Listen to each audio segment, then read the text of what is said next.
Visakha steel plant ప్రైవేటీకరణపై కేంద్ర మంత్రి అనురాగ్ ఠాకూర్ స్పందించారు. నష్టాల్లో ఉన్న కంపెనీలనే ప్రైవేటీకరణ చేస్తామని ఠాకూర్ తెలిపారు.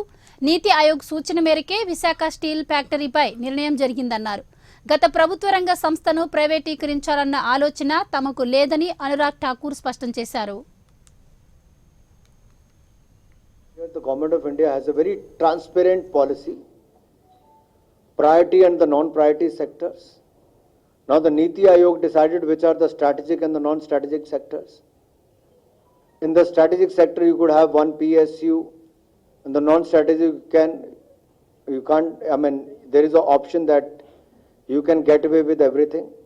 But the Government of India will decide from time to time which company can give you good amount of money, which could be further spent for the growth of India, for the common man to create more facilities as far as the area of education, health, road, rail and other amenities are concerned. That is another area. Now government has decided that how those public sector enterprises, they can do better or there could be further growth. From time to time there will be disinvestment which will take place. Not all the companies which will be put on the sale. No, not like that. It is the Niti Aayog which will decide strategic and non-strategic sector.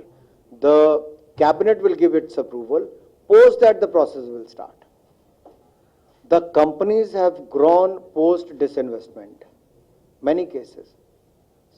The salaries were better for the employees. There were growth, ESOPs for the employees as well. So I think if there is any disinformation, we'll try to speak to those who are the stakeholders, and the decision will be taken from time to time. The companies who were not doing well before the disinvestment, they have also started doing well. The market cap has also improved. So that is a net benefit for the workers also, for the company and for the nation also. Let me make it very